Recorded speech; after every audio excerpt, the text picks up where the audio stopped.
tous, merci de votre fidélité. Vous êtes sur Média Univers, votre média de préférence. Nous allons tout de suite là recevoir un homme de Dieu qui va parler sur ces mégathèmes. J'appelle ces mégathèmes parce que c'est un thème très profond qui demande beaucoup de temps pour l'enseignement et nous avions déjà débuté pour les tout premiers numéros. Nous voici dans les deuxièmes sur ces thèmes faramineux, comme je te l'ai dit. Il s'agit bien de parents rédempteurs. Qui est parent rédempteur aujourd'hui? Est-ce que pour être parent rédempteur, il faut des conditions? Et quelles sont ces conditions-là? Et la plus grande question c'est pour ce soir, qui est le parent rédempteur? Jésus-Christ, William Branham ou qui autre? Ainsi, pour répondre à toutes ces questions, nous avons avec nous le révérend Emmanuel Kachama. Bonjour précieux. Bonjour monsieur le journaliste. Nous croyons que vous allez très bien par la grâce de Dieu après tout ce temps passé sans qu'on ait fait le deuxième numéro de notre émission intitulée ou qui avait comme thème le Rédempteur. Je crois que ça doit être ça. Les parrains rédempteurs. Effectivement. Et voilà, c'est une émission déjà que vous pouvez suivre sur Média Univers et nous affolons aujourd'hui pour ce deuxième numéro. Il faut déjà dire que beaucoup de gens avaient regardé cette vidéo, ils avaient aimé la façon dont vous aviez presté. Je ne crois pas que tout le monde soit dans votre sac. Il y en a aussi qui pensaient que les choses ne devraient plus être ainsi, mais comme on est en train de donner deux pieds dans ces sujets très très grands, très vastes, et je dois essayer de préciser déjà que nous n'allons pas prendre assez de temps pour évoquer tous ces points. Nous allons y aller petit à petit. Est-ce que vous pouvez déjà regarder les mondes qui nous regardent? Est-ce que vous avez un mot à leur lancer avant l'entame de nos questions? Cher peuple de Dieu à travers les mondes, tout ce que je peux vous dire, c'est être attentif à la voix de la mère aigle. Et si réellement vous êtes un aiglon, vous allez sortir de ce nid et suivre la mère aigle dans les firmaments. Révérend, d'entrée de jeu, vous croyez que le parent rédempteur, le véritable, c'est Frère Branham? Tel que vous venez de le dire, monsieur le journaliste, comme je l'avais déclaré la fois passée, je l'ai même lu, on ne devient pas parent rédempteur parce que les gens vous ont choisi.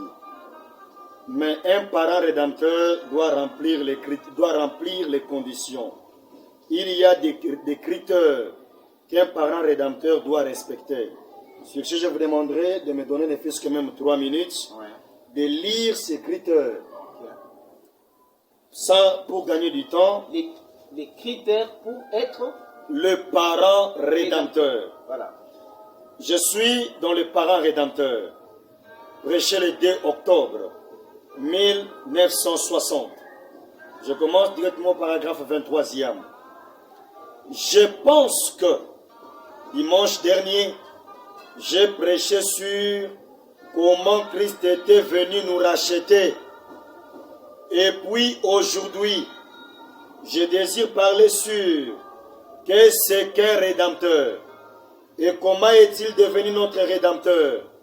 Et rappelez-vous, quand un rédempteur vous rachète, vous êtes complètement racheté de vos péchés, de vos maladies, de tout ce qui est faux. Il est un rédempteur. J'ajoute encore, dans la brèche entre le 7 âges de l'Église et les 7 sceaux. Je lirai les paragraphes 138 et 167. Dans la Bible, dans le livre de Ruth, quand vous le lirez, vous allez voir qu'on appelle cette personne le Goël. On l'appelait le Goël. Pourquoi? Autrement dit, c'est quelqu'un qui pouvait satisfaire aux exigences. Et le Goël devait le faire.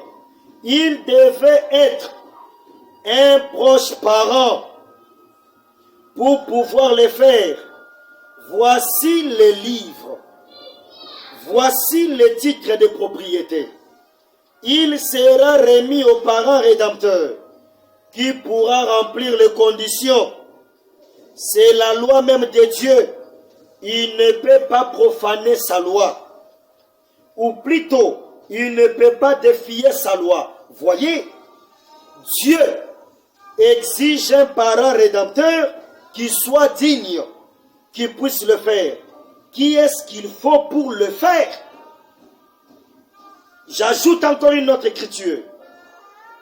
Vous savez, là c'est dans les parents rédempteurs, prêché le 2 octobre 1960, qu'il me soit permis de vous dire, chers internautes, chers serviteurs de Dieu à travers le monde, chers filles et fils de Dieu, tel que je venais de les déclarer, on ne devient pas un parent rédempteur parce qu'un groupe de gens vous ont élu. Non. On ne devient pas un parent rédempteur parce que vous voulez le devenir. Non. Si c'est le cas, les gens qui espèrent en vous, ils seront déçus. Mais vous devez remplir les conditions. Le paragraphe 151. Souvenez-vous que la loi de la rédemption, comme nous approchons la fin du service, que toute la loi de la rédemption va comme suite. Que toute la loi de la rédemption, avant un homme puisse racheter une propriété perdue, il devait être le plus proche parent. La condition suivante était qu'il devait, pour pouvoir l'acquérir, être un homme intègre, un homme juste, et puis il devait être suffisamment riche pour l'acquérir. Ensuite, il devait témoigner publiquement qu'il avait racheté, et à partir de ce moment-là, elle devenait sa propriété. Donc, regardez maintenant. Si nous voulons très bien préciser, ça, vous avez étalé quand même plusieurs citations qui parlent là-dessus. Et vous avez dit qu'on ne devient pas parent rédempteur parce que vous l'avez voulu ou un groupe de gens vous ont plébiscité. Est-ce que directement, parce que moi je vais être pragmatique et direct, Oui. est-ce qu'il y a des conditions appropriées pour être parent rédempteur? Il y a des conditions appropriées, telles que je viens de les lire, dans le parent rédempteur du 2 octobre 1960. Le grand maître Branham est en train de dire au paragraphe 151, il y a des conditions. Tu dois d'abord être le plus proche parent, être suffisamment riche, être juste et intègre, et faire un témoignage public. Okay. Mais non, Jésus n'a pas fait ça. Toutes ces conditions, Jésus-Christ ne les a pas remplies sur la terre, parce que je dois déjà préciser que, pas seulement aujourd'hui, même en offre, vous défendez que c'est William Branham qui est le parent rédempteur. Je suis allé plus vite en besoin, comme on dit en français. Oui. Mais non, est-ce que ces conditions, ces 4 conditions que vous venez de donner pour être vrai parent rédempteur, ne sont-elles pas, ces conditions, ne sont-elles pas accomplies avec l'arrivée de Jésus-Christ sur la terre? Merci, messieurs les journalistes. Si réellement le Seigneur Jésus-Christ avait apporté ces 4 conditions, l'apôtre Paul n'allait pas pleurer, les apôtres n'allaient pas pleurer, même Jean n'allait pas pleurer dans l'île de Patmos. Je le confirme avec la Bible noire. Donc Jésus n'a pas accompli les 4 conditions appropriées pour être parent rédempteur. Effectivement, ce n'est pas moi qui l'ai dit. Et vous avez les citations de Branham. J'ai la Bible avec les citations du message. Allons-y d'abord. Je commence avec la Bible. Je suis dans Romains chapitre 8. Je prends le verset 22e. C'est l'apôtre de Jésus. Ça, on est dans la Bible. On est dans la Bible. Or, nous savons que... C'est Romains chapitre 8, verset 22. Ok. Or, nous savons que, jusqu'à ce jour, la création tout entière soupire et souffre les douleurs de l'enfantement. Et ce n'est pas seulement elle, mais nous aussi, qui avons les prémices de l'esprit, nous aussi nous soupirons en nous-mêmes, en entendant l'adoption, la rédemption de notre corps. Car c'est en espérance que nous sommes sauvés. Or, l'espérance qu'on voit n'est plus espérance. Mais si nous espérons ce que nous ne voyons pas, nous l'attendons avec persévérance. Donc l'apôtre Paul projette la rédemption. Donc, Ça, c'est la Les met dans le vérité. futur. Dans le Alors futur. qu'il vient après la mort de Jésus. Alors qu'il vient après la mort de Jésus. Écoutez, ce n'est pas encore tout. Je suis toujours dans la Bible. 1 Pierre. Je prends le verset 5e. À vous qui par la puissance de Dieu êtes gardés par la foi pour le salut prêt à être révélé dans le dernier temps. Vous voyez même que les apôtres de Jésus, ils ont pris le salut. Ils l'ont envoyé dans le futur. Est-ce que réellement le Seigneur Jésus, s'il avait apporté la rédemption dans sa totalité, s'il avait rempli les 4 conditions pour devenir le grand Goël, est-ce que l'apôtre Paul, Pierre et les autres allaient-ils pleurer? Mais l'apôtre, je crois, ça doit être Jean qui, sur les départements, qui a vu l'agneau qui était comme immolé, qui a pris les livres de la rédemption. N'est-il pas Jésus celui-là? Voilà, les sons, nous devons encore les lire avec vous. Ouais. C'est dans l'Apocalypse chapitre 5. Écoutez, je commence depuis le verset 5e. Écoutez.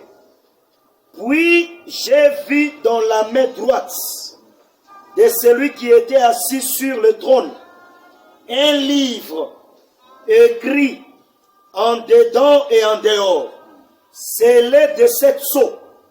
Et j'ai vu un ange puissant qui criait d'une voix forte: qui est digne d'ouvrir les livres et d'en rompre le sceau?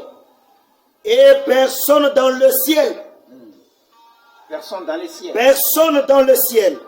S'il vous plaît. Et personne dans le ciel, ni sur la terre, ni sous la terre, ne put ouvrir les livres, ni même les regarder.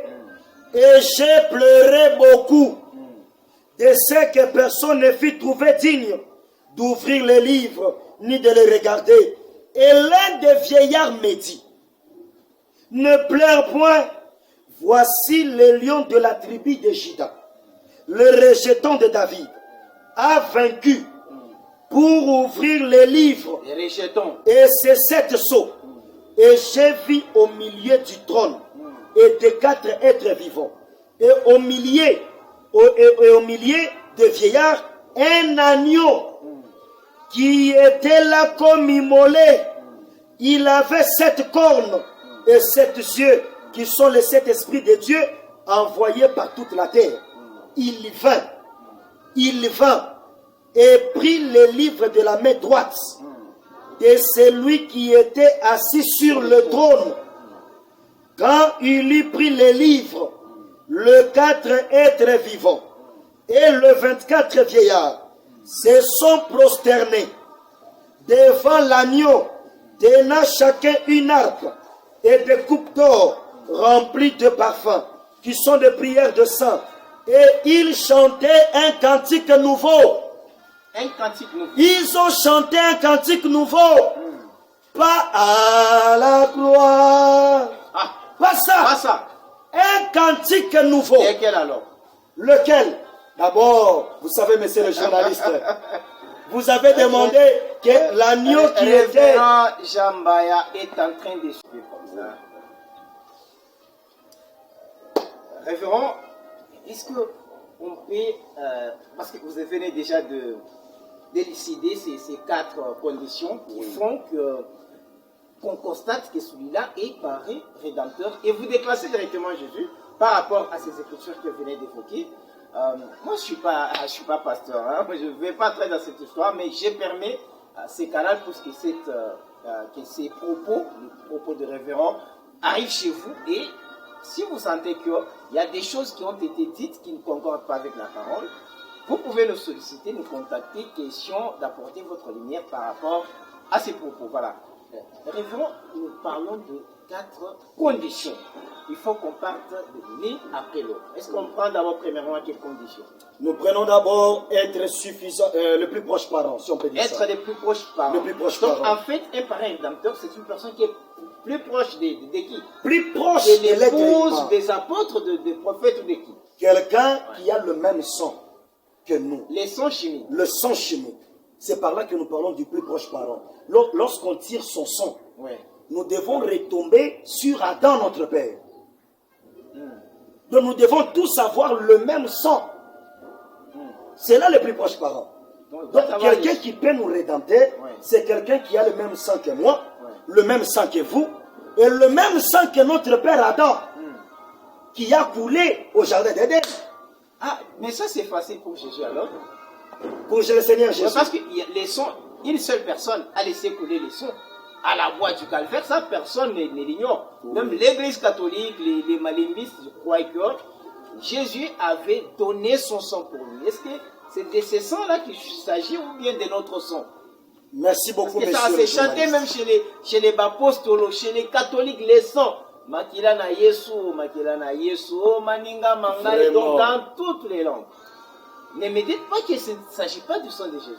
Merci beaucoup, monsieur le journaliste. Le sang du Seigneur Jésus-Christ.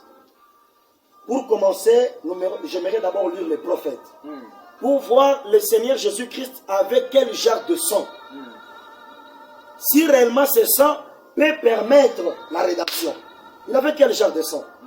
Je suis dans la dislocation du monde. On a parlé du sang de Jésus. Il a parlé du sang de Jésus.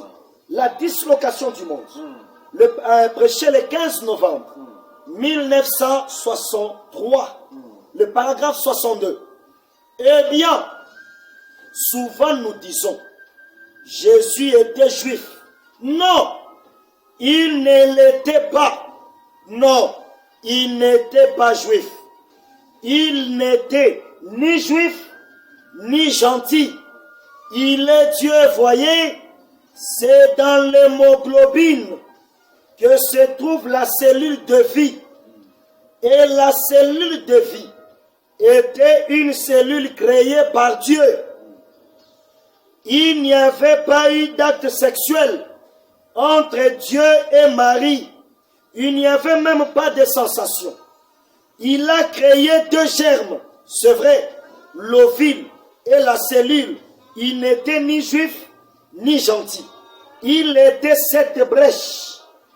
Entre les deux, il était Dieu. Et s'il avait le sang des Juifs, c'est que nous sommes perdus. Ah bon? S'il avait le sang des gentils, c'est que nous sommes perdus. Il avait le sang de Dieu, créé en dehors du désir sexuel. J'ajoute encore, mais ne perdez pas la vision. Oui. Que Jésus n'avait ni le sang des Juifs, ni le sang des gentils.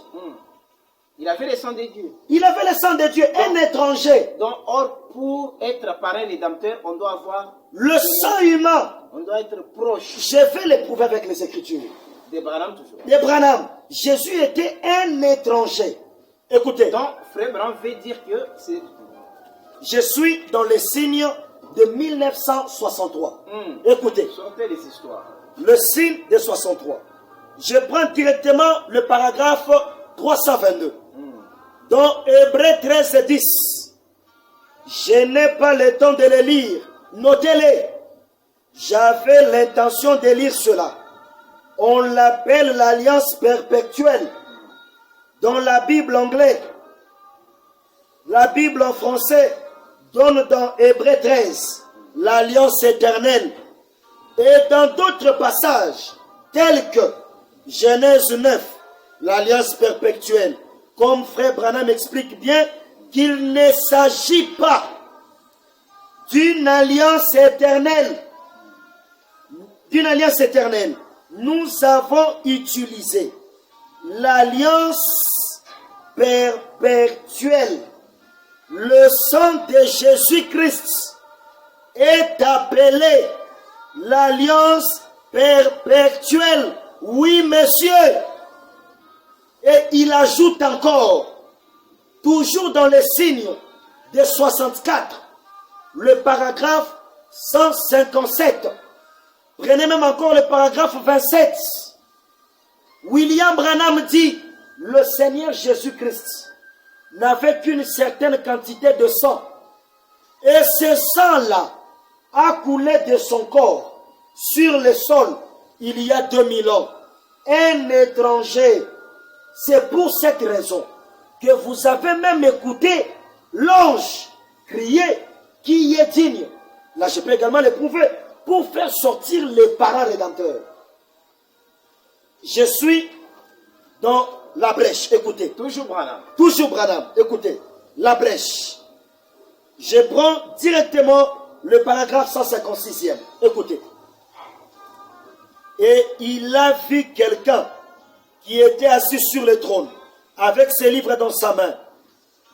Dans sa main droite, pensez-y donc. Bon, et puis, dans ce livre, il y avait un titre de propriété pour la rédemption. Et il était scellé de 7 sceaux. Alors un ange s'est avancé.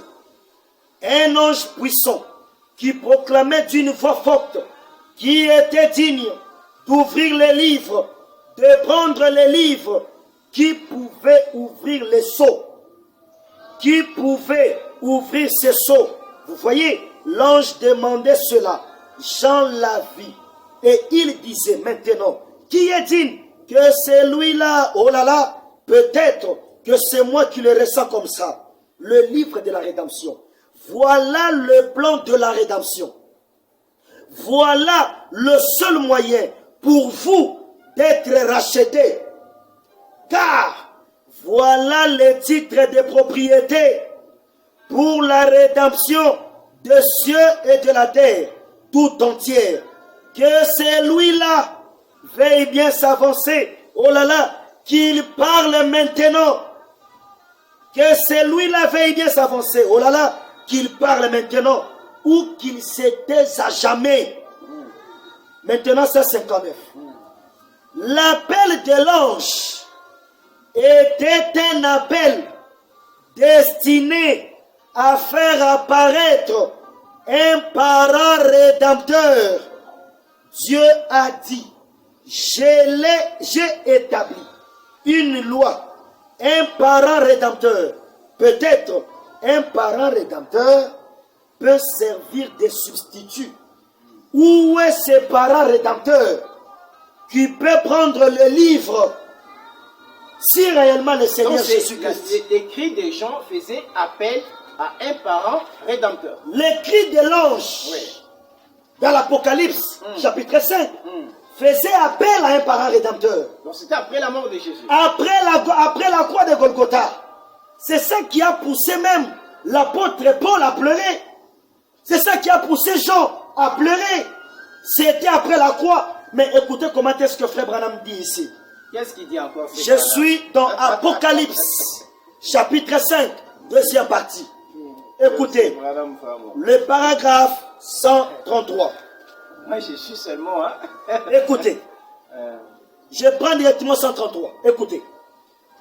Et aussitôt qu'il fit, quand cet ange puissant a crié, qui est digne, il recherchait juste à ce moment-là, il recherchait un parent rédempteur. Et immédiatement, après avoir dit, qui est digne de prendre le livre, quelque chose alors, j'ai commencé alors à pleurer. Où est-il? Où est-il? Harry, où est? Qu'est-ce qui est arrivé ensuite? Il vit les livres qui étaient là. Ces deux-là. Mais qui était digne? Qui était digne? Personne. Bien. Gabriel se tenait là.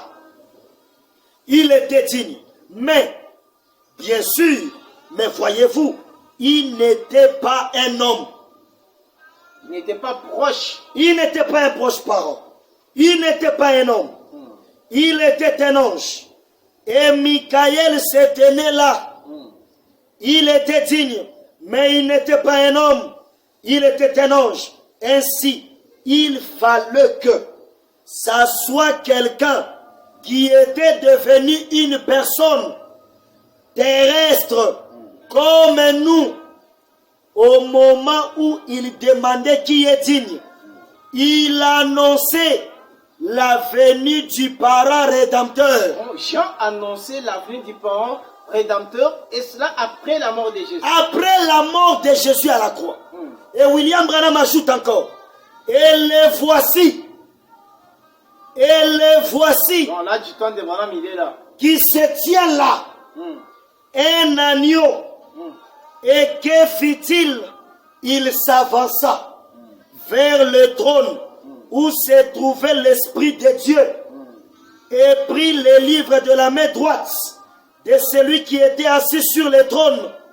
Et tous les anciens se prosternèrent et dirent: tu es digne parce que tu as été immolé. Voyez-vous, ensuite, il devint son livre ou du moins les livres de la rédemption, ou les livres de l'intercession, dans les âges de l'Église, fut terminé. Maintenant, il devient le Rédempteur. Un parent rédempteur, annoncé par Jean, ça doit être un plus proche parent, un être humain. C'est pourquoi vous allez vous rappeler, au début vous m'avez dit, n'est-ce pas Jésus? Parce que c'est lui qui était comme immolé dans l'Apocalypse. Mais vous avez vu que nous avons deux agneaux. Chers internautes, il y a des agneaux et des sabbats dans lesquels on offre un agneau le matin, un autre agneau le soir. Toujours dans les plans de la rédemption. Toujours dans les plans de la rédemption. Nous avons deux agneaux. Deux agneaux. Là, c'est biblique. C'est biblique. C'est biblique. C'est biblique. Okay. Deux agneaux. Comme c'est dit dans le livre d'Exode, je pense. Si oui. Je ne me trompe pas. Mais non. Deux agneaux. Alors, vous sortez déjà des agneaux, des alliances. Quel est les prévu? Parce qu'il faut connaître l'agneau du matin. Oui. Et qu'on connaisse aussi l'agneau du soir. L'agneau du matin. Ouais. Comment est-ce que l'agneau du matin a été identifié? Ouais. Je suis dans la Bible. Écoutez. Bible. Cette fois-ci, c'est la Bible. L'agneau du matin. Je suis dans Jean. Écoutez. Je suis dans Jean. Comment est-ce que l'agneau du matin a été identifié? Écoutez. Je suis dans Jean chapitre 1er. Je commence depuis le verset 28e. Ces choses se passèrent à Béthanie, au-delà du Jourdain, où Jean baptisait. Le lendemain, il vit Jésus venant à lui. Et il dit: voici l'agneau de Dieu qui ôte les péchés du monde. C'est celui dont j'ai dit: après moi vient un homme qui m'a précédé, car il était avant moi. Je ne le connaissais pas. Mais c'est enfin qu'il me fut manifesté, en Israël, que je suis venu baptiser d'eau. Jean rendit ce témoignage. J'ai vu l'Esprit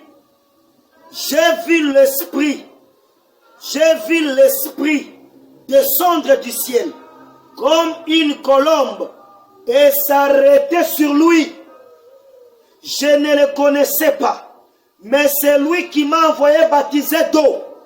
C'est lui-là m'a dit: c'est lui sur qui tu verras l'Esprit descendre et s'arrêter sur lui.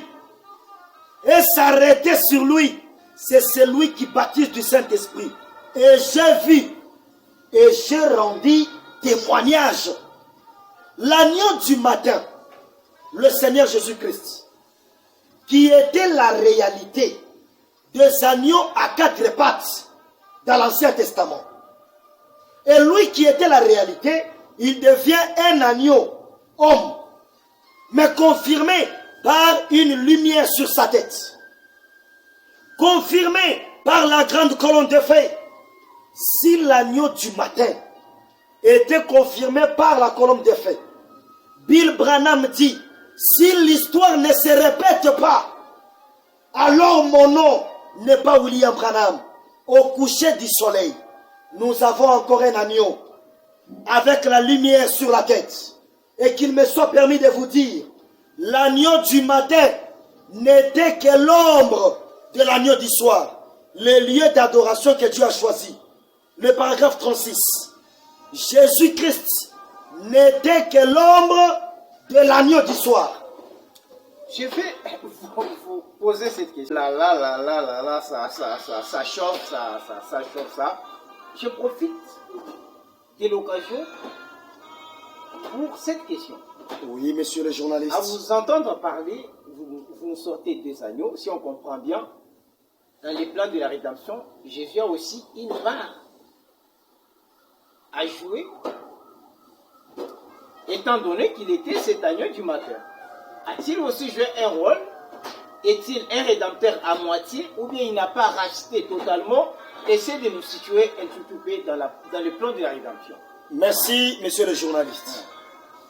Dans le plan de la rédemption, si Jésus avait racheté dans sa totalité, voilà, il faut souligner, dans sa totalité, il y a la délivrance dans la totalité. Voilà. Si Jésus avait apporté la rédemption dans sa totalité, alors Jean, son frère, son cousin, n'allait pas pleurer, les apôtres n'allaient pas pleurer, mais le sang de Jésus a lavé une église.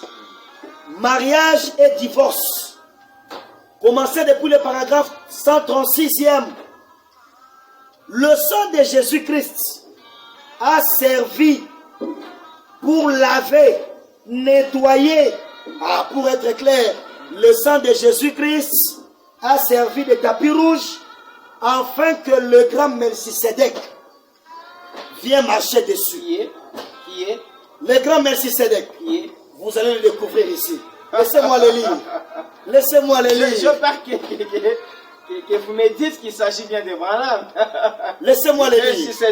Écoutez. Est-ce que... donc, voilà. Nous, parce que moi, je suis catholique. J'ai été catholique. Je ne sais pas si je suis peut-être encore. J'étais catholique, j'étais malémiste. En fait, protestant et tout coupé. Oui. Mais cette histoire commence à faire trop. Vraiment. Commence à faire trop. Je voulais que vous puissiez me préciser clairement. Ça veut dire que le sang de Jésus n'a pas racheté. Makila Maïs qu'on a toujours chanté. Et vous dites que la cause du sang de Jésus qui est tombé, c'était pour laver une église. Être le tapis rouge pour Melchisédek. Voilà. Si je comprends bien, vous dites Jésus était mort pour que ceci et cela arrive dans la vie de William Branham, et non pas pour nos péchés, et non pas pour que, comme on les chante dans nos églises, que Akoufa dit à Pessi Makila na Yepona Zwalibala, il a donné son sang pour notre mariage, pour notre travail, pour notre emploi et tout ça. Vous nous dites que c'était pour embellir la route. Monsieur, grand Melchisédek. Vraiment, monsieur le journaliste, je vous promets, un jour nous allons faire une émission seulement sur le sang de Jésus. Ah bon? J'aimerais un peu revenir en arrière, sortir un peu. Vous savez, dans l'ancien temps, il y avait une loi que Moïse avait établie. Celui qui tue par l'épée mourra par l'épée. Œil pour œil, dent pour dent. Dans le jardin d'Éden, lorsque Dieu a créé notre père Adam et notre mère Ève, il les a bénis et il les a demandé de se multiplier. Mais Lucifer a quitté le ciel lorsqu'il a été parachuté. Il vient s'incarner dans le serpent. Or, le serpent, c'était un être le plus proche de l'homme. Il avait 2 pieds. Le serpent ancien n'était pas comme les serpents que nous avons aujourd'hui. Je vais même vous dire un jour, le serpent d'aujourd'hui, il a quelle forme? William Branham n'a rien laissé. Là, ça va encore chauffer. Je vous assure, le serpent ancien avait 2 pieds. Quand Lucifer est venu, lui, fils de l'aurore, est venu s'incarner dans le serpent, il est venu apporter une vérité à l'humanité avant le temps. Or, une vérité avant le temps, ce n'est pas une vérité. C'est du mensonge impie, horrible du diable. Qu'est-ce qu'il a fait? Il a apporté une prédication à Ève. Lucifer a couché avec la femme d'autrui. Il a fait couler le sang de notre mère Ève dans le jardin. Alors, comme la loi de Moïse disait, œil pour œil, dent pour dent, le sang de ces serpents anciens devait également couler. Pourquoi? Pour la rédemption. Dieu étant le créateur, il pouvait supprimer Adam, il pouvait tuer Ève, créer une nouvelle créature, commencer avec eux. Mais il n'a pas voulu faire ça.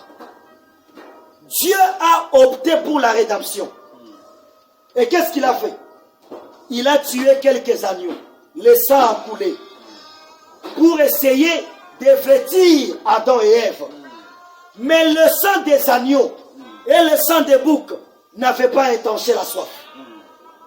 Il fallait créer un serpent, un substitut innocent, un autre serpent qui devait être blessé, jugé, fouetté pour le péché tragique du jardin d'Éden.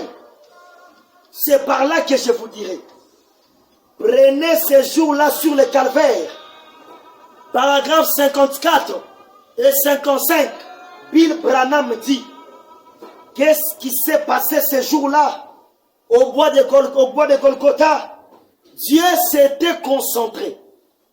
Dieu s'est concentré avec toute sa force, ses dirigeants, droit vers le calvaire. Pour faire quoi? Pour blesser à jamais cet animal appelé Satan. Bon, ça. Voilà, nous continuons toujours notre chevauchée avec le révérend Emmanuel Nkachama. Nous sommes dans le deuxième numéro de cette émission. Ce sujet qui est palpitant, il s'agit bien de parents rédempteurs. Qui est parent rédempteur et quelles sont les conditions pour être parent rédempteur? Et nous avons entamé la première condition qui est celle d'être un parent, un proche parent, dont l'homme de Dieu a s'étardé sur le son en expliquant qu'il y a même la différence entre les sons Jésus et les sons innés. Référent, je crois que nous tendons à la fin de ce premier numéro. Y a-t-il encore quelque chose? Voilà. Quelques citations, quelques angles à donner aux enfants, parce que je crois qu'il y en a qui font déjà de la fièvre, hein, vraiment, avec ce genre de déclarations. S'il y en a d'autres qui peuvent amortir, je crois que ça va très bien aller. Je n'oublie pas de dire merci et bien de bonnes choses à notre sœur Esther Ruiz, qui est déjà au niveau des Côtes d'Ivoire. Bien de bonnes choses à vous, révérend. Oui. Heureusement, vous êtes encore célibataire. Hein. J'ai peur que les jeunes filles ne s'approchent de vous par rapport à ces déclarations. Vraiment, je sais que le Seigneur va nous aider un jour. Voilà. Est-ce que quelque chose à donner pour... voilà. Pour calmer les esprits qui sont chauds ou bien pour encore les remonter la pression? Voilà. Oui. Je suis dans le seul lieu d'adoration auquel Dieu ait pourvu. Prêché le 28 novembre 1965. Le paragraphe 169. L'agneau était éprouvé. Il était gardé pendant 14 jours. C'était 2 sabbats ou 2 âges. L'un était pour les Juifs, pendant lequel ils offraient un agneau en type. L'autre est pour les gentils qui ont le vrai agneau. Et tous ont été rendus parfaits en croyant que cet agneau viendrait. Je retourne dans les signes. S'il vous plaît, il y a une bombe qui est en train de se dessiner ici, ou bien qui cherche à sortir de son canot. Nous avons 2 agneaux. 2 agneaux. L'un qui était pour les Juifs. L'un pour les Juifs. L'autre pour les gentils. Et le vrai serait celui de... Le vrai, non. Il y a 2 agneaux. Ouais. Un agneau le matin et un autre agneau le soir. Ouais. L'agneau du matin, donc, et les Juifs et les gentils ne pouvaient être sauvés que par le sang de l'agneau du soir. Parce que l'agneau du matin n'était que l'ombre de l'agneau du soir. J'ajoute encore, je suis dans le signe de 63. Le paragraphe 91 ainsi que 92 pour gagner du temps. Je lirai également 73 et 74. Écoutez. Luther le savait aussi. Wesley le savait aussi. Finney, Knos, Calvin le savait également. Nous y voici.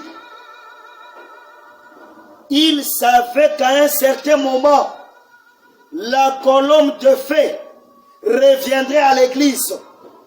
Il savait qu'à un certain moment, ces choses se produiraient. Seulement, ils n'ont pas vécu assez longtemps pour le voir. Mais ils attendaient cela avec impatience. 73 et 74. Écoutez. 73, 74. Je suis là. L'agneau était abattu au temps du soir, après avoir été gardé pendant 14 jours. Et ensuite, l'agneau était tué et le sang était appliqué au temps du soir. Saisissez-vous, le signe n'est apparu qu'au temps du soir. Et c'est le temps du soir de l'âge dans lequel nous vivons. C'est le temps du soir pour l'Église. C'est le temps du soir pour moi. C'est le temps du soir de mon message. Je suis en train de mourir. Je m'en vais.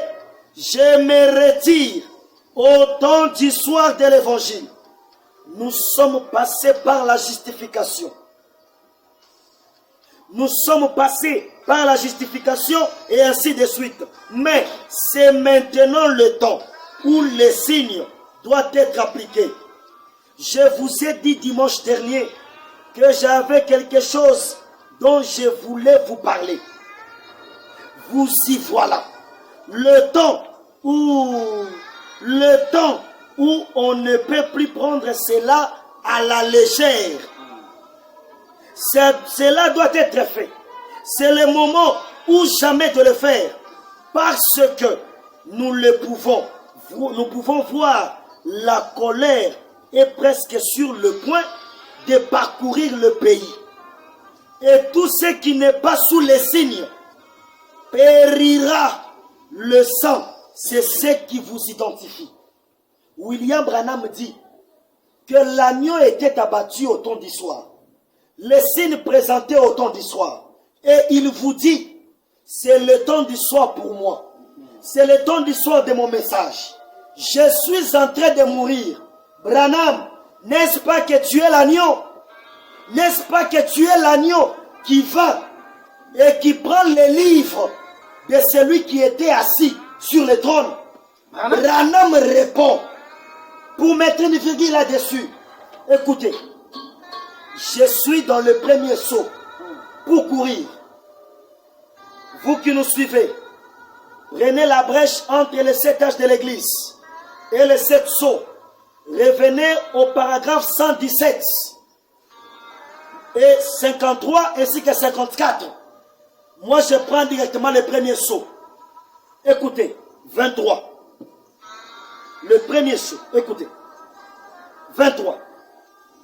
Nous venons de voir par les Écritures qu'il y a aucun homme dans le ciel, ni sur la terre, ni sous la terre, aucun homme qui ait jamais été ou qui sera jamais, qui puisse le faire. Il n'y a que l'agneau qui puisse le faire. Alors, les exclamations des séminaires, quel que soit, ne valent absolument rien. Voyez, il faut que ce soit l'agneau qui les révèle. Voilà tout. Alors, nous espérons qu'il nous viendra en aide. 35, écoutez. 35. Et maintenant, l'agneau est là. Et maintenant, l'agneau est là.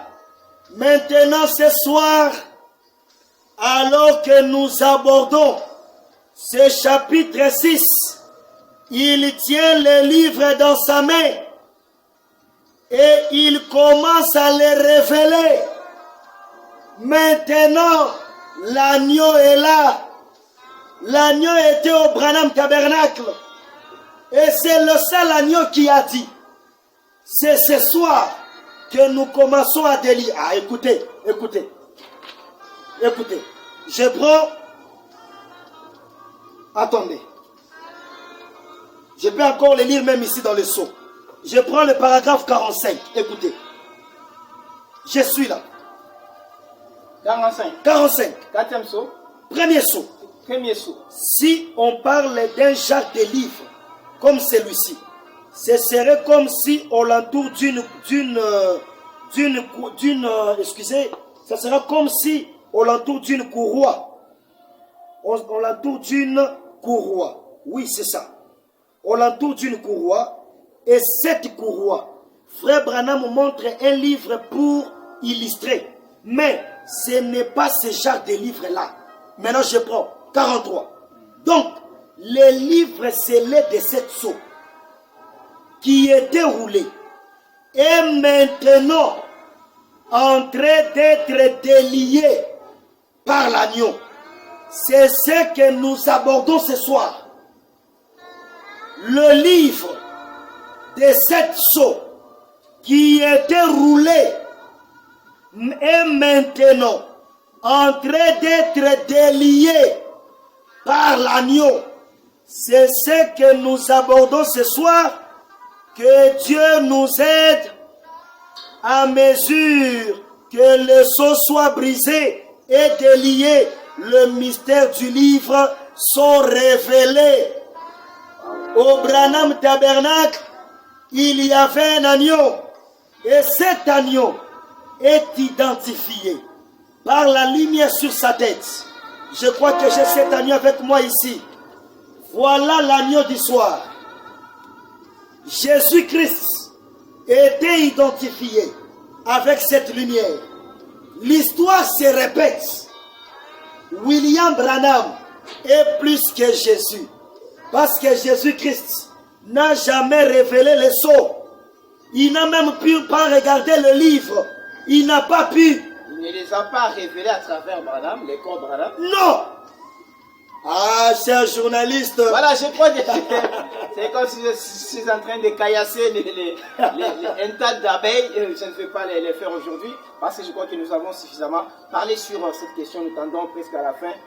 Révérend, on peut vous donner quelques secondes, quelques poussières de secondes pour enfin clôturer notre débat par rapport, notre émission par rapport à ce thème. Nous avions vu aujourd'hui la première condition pour être parent rédempteur et la prochaine condition sera encore exécutée toujours sur Média Univers. Nous vous demandons de vous abonner massivement à notre chaîne YouTube, partagez les vidéos, encouragez-nous, écrivez-nous en dessous, à ces numéros en dessous d'un petit écran. Et n'oubliez pas, s'il y a des suggestions, des questions, vous pouvez les poser à l'homme des dieux et avec qui nous sommes. Est-ce que vous pouvez regarder notre caméra, donner votre dernier mot? Merci, monsieur le journaliste. Cher peuple à travers le monde, chers serviteurs de Dieu, servantes, chers fils et filles du Dieu Tout-Puissant, William Marion Branham.